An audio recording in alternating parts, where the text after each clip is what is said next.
మొన్న మార్చ్ 18 నాడు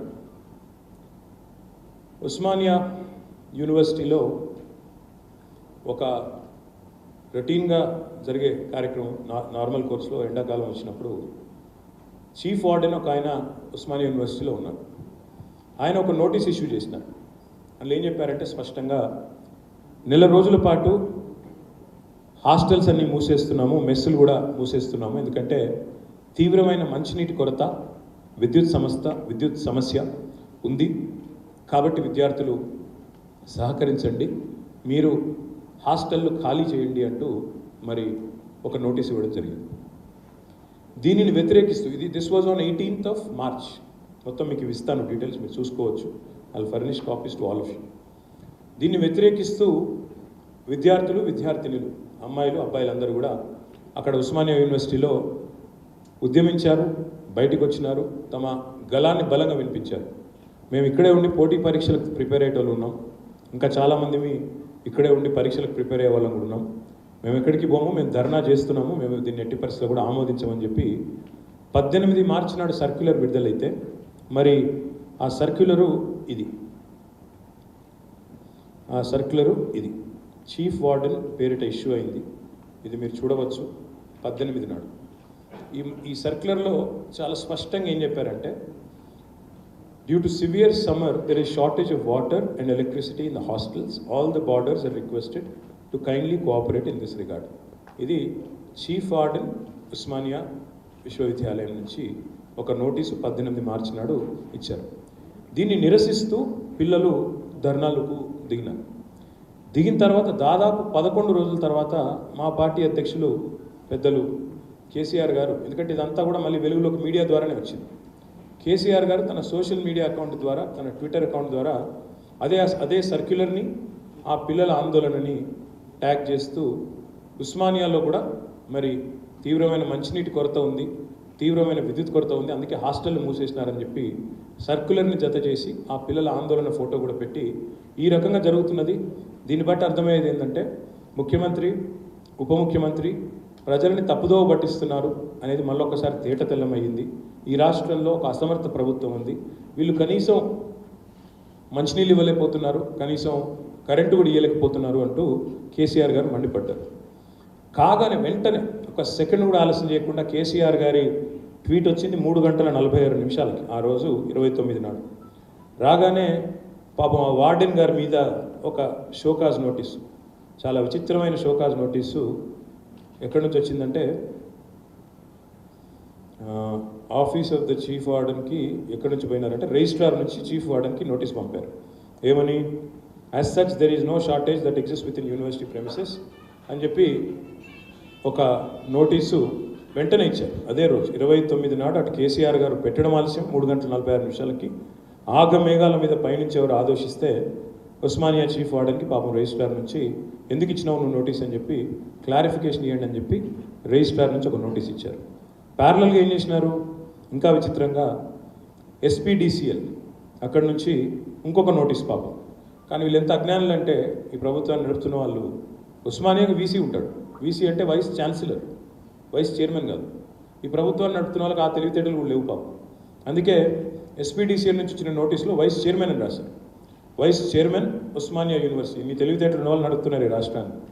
అందులో ఏమడిగినారంటే, అసలు మీరు చాలా మిస్గైడ్ చేశారు పబ్లిక్ని వైస్ చైర్మన్ గారు అంటూ రాసినారు. రాసి మీరు వెంటనే దీని మీద క్లారిఫికేషన్ ఇవ్వాలా, అసలు ఎలాంటి విద్యుత్ కొరత లేదు అని చెప్పి SPDCL నుంచి ఒక నోటీస్, అదేవిధంగా రిజిస్ట్రార్ నుంచి మరొక నోటీస్. ఇది అయిపోగానే లేదు, ఇచ్చింది వైస్ ఛాన్సలర్ కాదు, రిజిస్ట్రార్ ఇచ్చారు. ఆ తర్వాత తెల్లారి ముఖ్యమంత్రి రేవంత్ రెడ్డి SPDCL నోటీస్ పోతుంది, వెంటనే రిజిస్ట్రార్ నుంచి ఉస్మానియా యూనివర్సిటీ నుంచి పోతుంది. ఇక తెల్లారి రేవంత్ రెడ్డి గారు రంగంలోకి దిగి కేసీఆర్ని చూస్తే మళ్ళీ గోబెల్ పుట్టింది అనిపిస్తుంది. 2023 మేలో కూడా కేసీఆర్ ముఖ్యమంత్రి ఉన్నప్పుడు ఆ రోజు కూడా ఇట్లాగే నోటీస్ ఇచ్చిండ్రు, అందులో కూడా విద్యుత్తు నీతి కొరతల గురించి ప్రస్తావించిండ్రు అనుకుంటా. ఆయన ఒక ట్విట్టర్లో ఒకటి పెట్టారు. ఏమని? ఆ రోజు అప్పటి నోటీసులు అంటే కేసీఆర్ గారు ఈ రోజు నోటీసు ఏదైతే ఉస్మానియా చీఫ్ వార్డెన్ ఇచ్చారో దాన్ని పెడితే దానికి కౌంటర్గా రేవంత్ రెడ్డి గారు పాపం ఆయన ఒక నోటీస్ పెట్టి ఇరుక్కొని పోయాడు. ఇది ఆయన పెట్టిన నోటీస్. రేవంత్ రెడ్డి ఆయన ట్విట్టర్ హ్యాండిల్లో పెట్టింది ఈ నోటీస్. మళ్ళీ ఎవరు పెద్ద చూపెడతాం. ఇది ఆయన పెట్టిన నోటీస్ రేవంత్ రెడ్డి. ఇందులో ఏం రాస్తారంటే మెసేజ్ విల్ బి క్లోజ్డ్ అని రాసి అందులో పైన సమ్మర్ వెకేషన్ డిక్లేర్ చేశారు. There is also acute shortage of water and electricity in the university hostel in message 12/5/23 అని చెప్పి ఒక డాక్యుమెంట్ పెట్టారు. పెట్టంగానే ఏం జరిగిందంటే మాకు వందల మెసేజ్లు వచ్చినాయి. ముఖ్యమంత్రి పెట్టిన document fake document, forge document, ఫర్జీ డాక్యుమెంటు, ముఖ్యమంత్రి స్వయంగా అత్యున్నతమైన పదవిలో ఉంటూ ఒక ఫోర్జ్ డాక్యుమెంట్ను ప్లే చేయడం అనేది అన్యాయం అని చెప్పి మీరు అక్కడ స్క్రీన్ మీద కూడా చూడొచ్చు. ఫేక్ డాక్యుమెంట్ ఏది, ఒరిజినల్ డాక్యుమెంట్ ఏది అది పంపుతూ మాకు ఉస్మానియా విద్యార్థుల నుంచే వందల మెసేజ్లు వచ్చినాయి. ఎక్కడొచ్చింది మరి, ఎక్కడి నుంచి వచ్చింది ఈ ఫేక్ వర్సెస్ ఒరిజినల్ అంటే మీకు ఒక విషయం ఇది కూడా చెప్పాలి నేను. జనరల్గా ఏమవుతుందంటే ఈ నోటీసులు వచ్చిన ప్రతిసారి ఎప్పుడైనా సరే వెంటనే ఉస్మానియా స్టూడెంట్ గ్రూప్స్ ఉంటాయి, వాట్సాప్ గ్రూప్. ఆ వాట్సాప్ గ్రూప్లలో అది పెట్టేస్తారు. ఒకసారి అది నేను ప్లే చేస్తాను. ఇది చూడండి, ఇది వాట్సాప్ గ్రూప్ యొక్క చాట్. మీరు చూడవచ్చు. ఆ చాట్ యథాతథంగా మీకు ముంగడ పెడతాము. ఇది పోయిన సంవత్సరం, ఇది మొత్తం chat last 1 year 1.5 year chat. ఇది ఈ నెల మే నుంచి మొదలు పెడితే పోయిన నెల మే దాకా ఉంది. అందులో పోయిన సంవత్సరం మే 12 యొక్క స్క్రీన్ షాట్ మీకు నేను చూపెడతాను.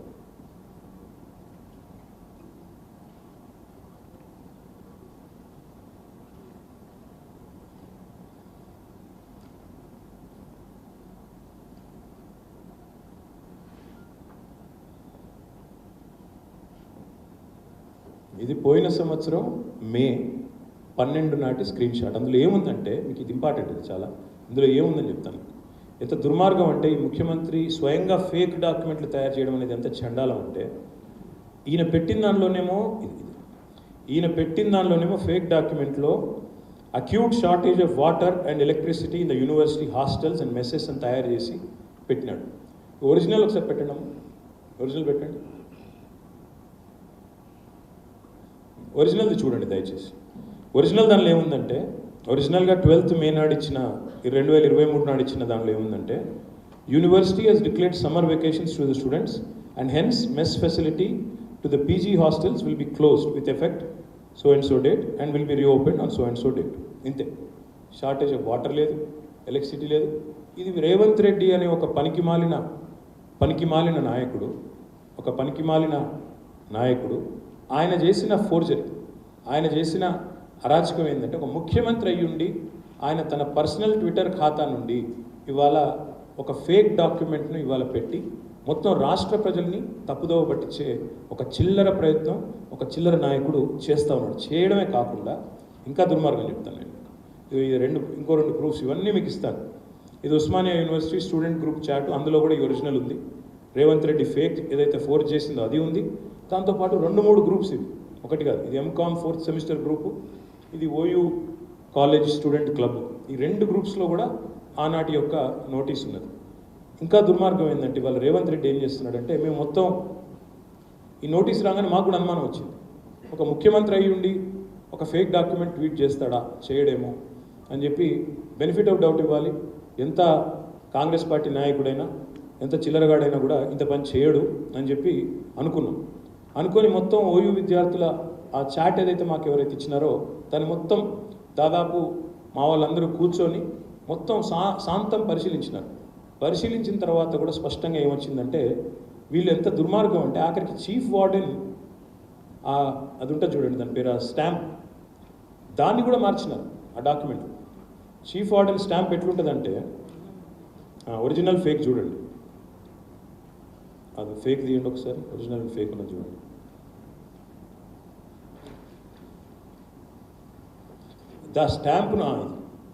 స్టాంపును కూడా మార్చి కింద చీఫ్ వార్డెన్ యొక్క స్టాంప్ చూడండి, స్టాంపును కూడా మార్చి స్వయంగా చీఫ్ మినిస్టర్ ఇవాళ ఈ చిల్లర పని చేస్తూ ఉన్నాడు. ఇదంతా కూడా మీకు ఇస్తాను నేను, దయచేసి మీరు ఎగ్జామిన్ చేయండి. And we're up. నాకు తెలుసు నేను ముఖ్యమంత్రి మీద ఆరోపణలు చేస్తున్నా. ఆ పెట్టింది కూడా వాట్సాప్ గ్రూప్లో ఎవరో కాదు. ఆ లెటర్ పెట్టింది ఎవరై అంటే doctor A. Patrick. ఈయనెవరు?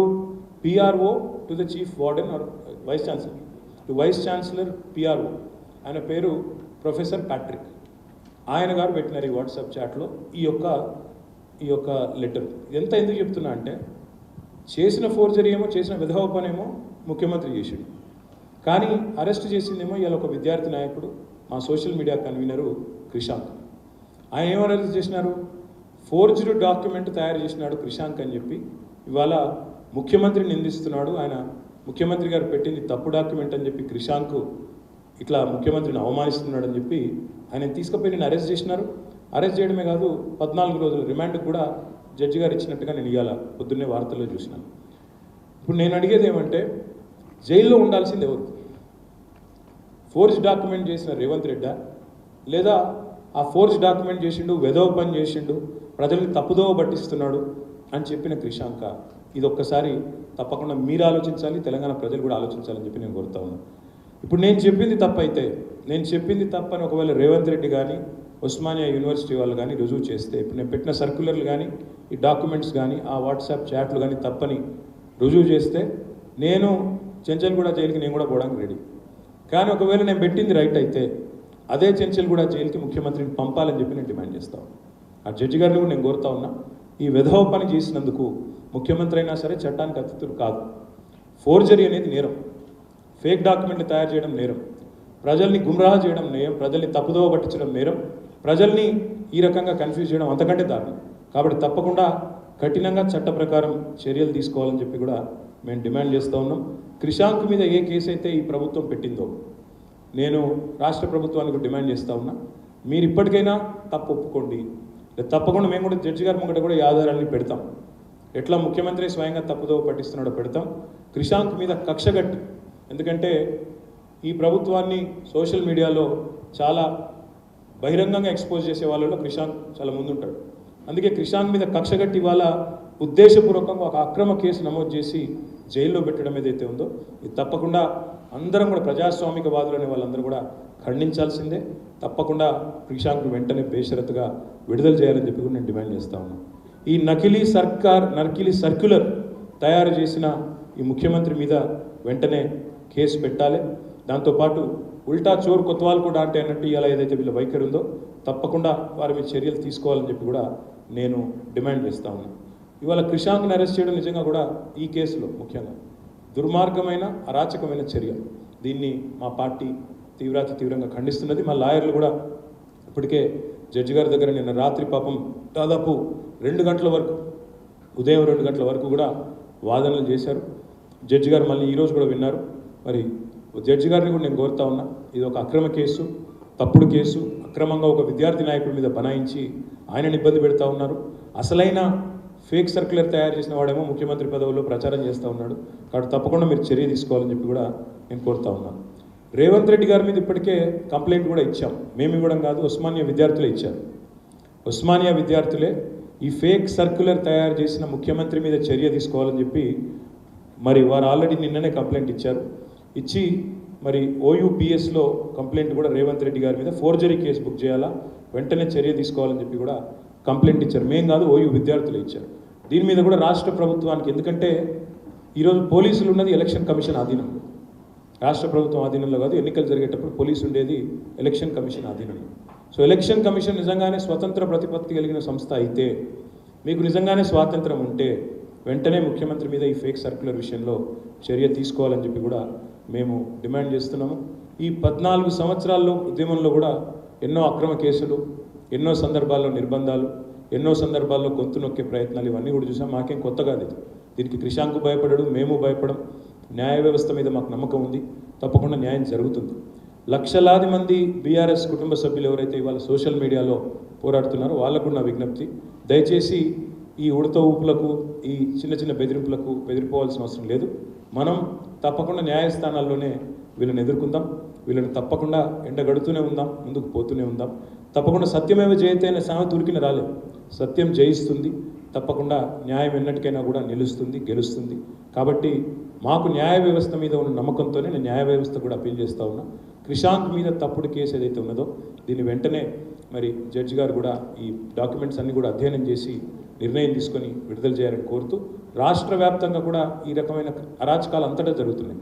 Rahul Gandhi గారేమో మొహబ్బత్ కా దుకాన్ అంటాడు, చెప్తుంటాడు ఆయన స్టోరీ. మోడీ గారు నఫరత్ కా దుకాన్ నడుపుతున్నాడు, నేనేమో మొహబ్బత్ కా దుకాన్ నడుపుతా అని చెప్తాడు. మరి వాళ్ళ మా సాల్వాజీ మాధవరావు మీద దాడులు, రాష్ట్ర వ్యాప్తంగా మా సోషల్ మీడియా సైనికుల మీద దాడులు, తలలు బగలగొట్టడాలు, అక్రమ కేసులు పెట్టడాలు, రేవంత్ రెడ్డి ప్రభుత్వం కాంగ్రెస్ ప్రభుత్వం చేస్తున్న అరాచకం ఏదైతుందో తప్పకుండా రాష్ట్ర ప్రజలు కూడా గమనించాలి. వీటన్నిటి జవాబు తప్పకుండా 13 మే నాడు ఓటు ద్వారా ఇవ్వాలని కోరుతూ, మరి రాష్ట్ర ముఖ్యమంత్రి మీద చర్య తీసుకుంటారా లేదా ఈ ఫేక్ సర్క్యులర్ల మీద, అడ్డగోలు ప్రసంగాల మీద ఎన్నికల కమిషన్ అనేది కూడా కాలం నిర్ణయిస్తుంది, ప్రజలు చూస్తున్నారనే మాట కూడా మళ్ళొకసారి విజ్ఞప్తి చేస్తూ మీ అందరికీ ధన్యవాదాలు.